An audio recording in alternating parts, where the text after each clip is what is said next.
want justice. We want justice. We want justice. We want justice. We want justice. Justice.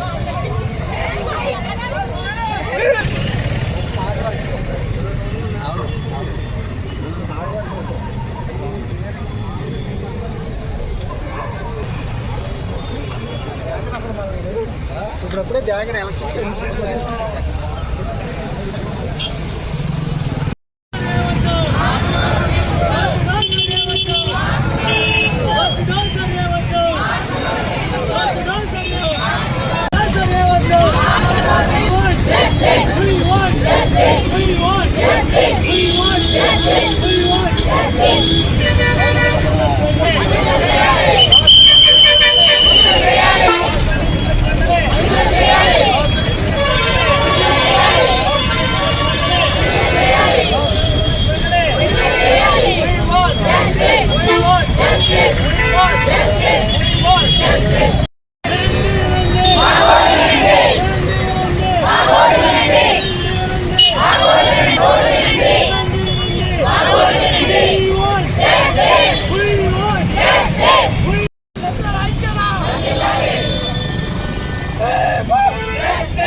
Notice అనేది ఇవ్వడం జరిగింది.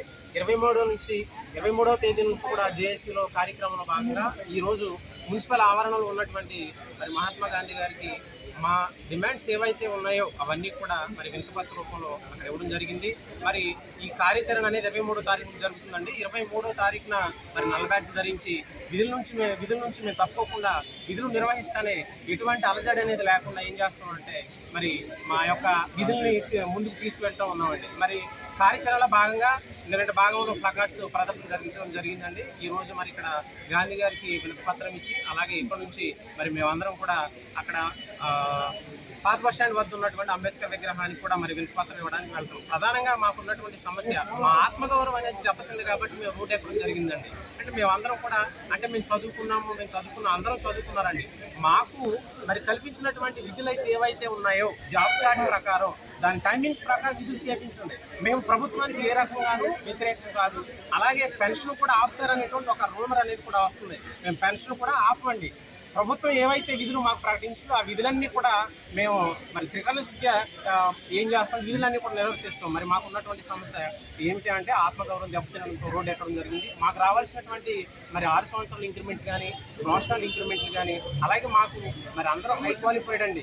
అయితే దానికి తగినటువంటి క్యాడర్ అనేది లేదు. ప్రస్తుతం చేస్తున్నటువంటి మరి క్యాడర్ నుంచి జూనియర్ అసిస్టెంట్ క్యాడర్ కలిగించి మాకు కావాల్సినటువంటి ఇంక్రిమెంట్లు ఏవైతే ఉన్నాయో అవన్నీ కూడా ఇచ్చి ఈ వాలంటీర్ విధుల నుంచి అంటే ప్రతి ఇంటికి వెళ్ళిన ఇంటికి వెళ్తే మరి చాలా అవమానకరం అండి. ఎవరైనా ఆత్మగౌరవం అనేది మరి అన్నం లేకపోయినా 1, 2, 3 రోజులు ఉండొచ్చు, కానీ ఆత్మగౌరవాన్ని దెబ్బతిన్న తర్వాత మరి అది చాలా ప్రమాదకరమైనటువంటి విషయం. మరి మా యొక్క గోడుని తెలియపరచుకోవడానికి ఎవరు వినట్లేదు కాబట్టి మరి వినతిపత్ర రూపంలో మరి అంబేద్కర్ గారు కానీ లేదంటే మరి ఈరోజు ఇక్కడ గాంధీ గారికి కానీ మరి వినతిపత్ర రూపంలో ఇచ్చి మరి మా యొక్క డిమాండ్స్ అన్ని కూడా తెలియజేసుకుంటాం. ఈ అవకాశం మరి ఇచ్చినటువంటి మీడియా సోదరులందరికంటే మెయిన్ మాకు ఏంటంటే డోర్ టు డోర్ సర్వే చేయమంటున్నారు. దానివల్ల మా ఆత్మగౌరవం దెబ్బతింటుంది.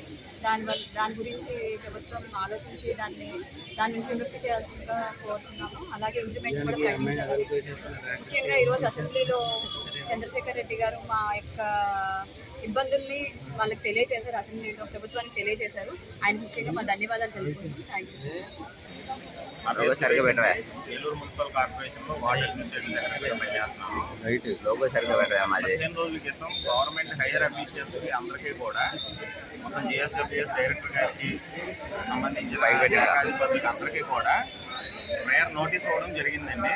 మాకు కొన్ని సమస్యలు ఉన్నాయి. ఆ సమస్యల మీద సచివాలయ ఉద్యోగులతో చర్చలు చేయించాలి అని చెప్పని ఒక ప్రేయర్ నోటీస్ ఇవ్వడం జరిగిందండి. ఆ నోటీస్ ఇచ్చినా సరే ఎటువంటి రెస్పాన్స్ లేదని సో సచివాలయ ఎంప్లాయీస్ అందరూ కూడా బయటకు వచ్చారండి. అయితే ఇక్కడ ఏంటంటే మెయిన్ ఇష్యూస్ ఉన్నాయండి. ఆ ఇష్యూస్లో మా సోదరులు చెప్పినట్టు అవి కాకుండా నాకు తెలిసి ఇంకా మెయిన్ ప్రాబ్లం ఏంటంటే బేసిక్గా అసలు ఏ డిపార్ట్మెంట్కి సరైన ప్రమోషన్ ఛానల్ లేదండి. ఇప్పుడు వరకు ఉద్యోగం జాయిన్ అయ్యి 6 సంవత్సరాలు అయింది, కానీ సర్వీస్ రూల్స్ ప్రాపర్గా ఫ్రేమ్ చేయలేదు. తర్వాత ప్రమోషన్ ఛానల్ లేదు. ఇప్పుడు సోకాల్ నేనే ఇప్పుడు వార్డ్ అడ్మిన్గా చేస్తాను. నెక్స్ట్ నీ పోస్ట్ ఏంటి అంటే ఎవరు కూడా దాని గురించి చెప్పలేని పరిస్థితి. ఫర్ ఎగ్జాంపుల్ ఏ డిపార్ట్మెంట్లో ఏది తీసుకున్నా సరే, ఈవెన్ ప్రైవేట్ ఆర్ గవర్నమెంట్ ఆర్గనైజేషన్లో ఒక జాబ్ ప్రొఫైల్లోకి వచ్చిన తర్వాత నెక్స్ట్ ప్రమోషన్ ఏంటి అనేది ఏదో ఉంటుంది, హోప్ ఉంటుందనే కదా చేస్తారు. కానీ ఇక్కడ ఏంటంటే మాకు సరైన ప్రమోషన్ ఛానల్ లేదు. ఇచ్చారు స్టార్టింగ్ 2019లో జాబ్ ఇచ్చినప్పుడు జియో నెంబర్ 523 అని చెప్పని ఇచ్చి జూనియర్ అసిస్టెంట్ క్యాడర్ నెక్స్ట్ అన్నారు. ఇదాకా ఒక ఇది ఇచ్చారు, హైరార్కీ జాబ్ క్లోజర్ టైప్ ఇచ్చారు. కానీ ఏది కూడా ప్రాపర్గా ఇంప్లిమెంటేషన్ జరగట్లేదు. ఇక్కడ ఏమైందంటే హైయర్ అఫీషియల్స్కి ఇక్కడ మేము చెప్పేదానికి అక్కడ మధ్యలో ఏంటంటే చాలా ల్యాప్సెస్ జరుగుతాయండి. ఒకటి. రెండోది ఏంటంటే ఎంయూఈడి కింద 4 డిపార్ట్మెంట్లు ఉంటాయి. Administrative secretary, education secretary, welfare secretary, immunity secretary అని.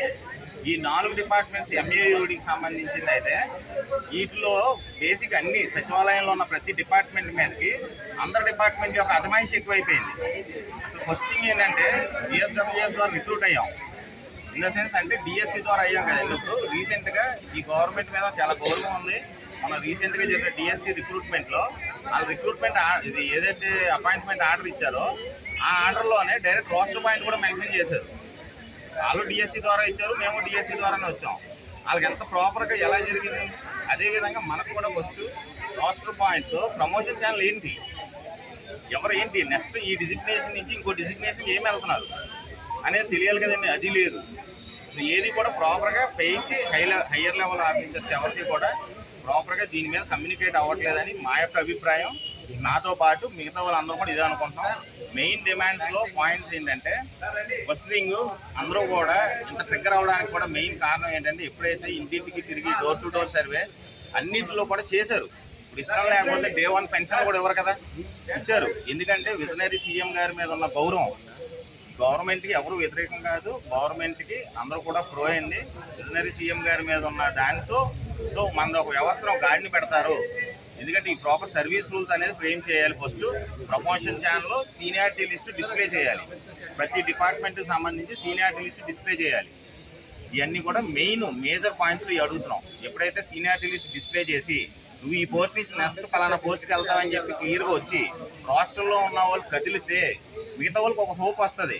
ఓకే, మనం వ్యవస్థలో ఉన్నందుకు రేపన్న రోజు మనకు కూడా ఒక ప్రమోషన్ వస్తుంది అని. అంతేగాని ఎవరో కూడా ఫస్ట్ ఒక ఉద్యోగంలో జాయిన్ అయినట్టు అక్కడే ఉండిపోరు కదా ఎంటైర్ సర్వీసు.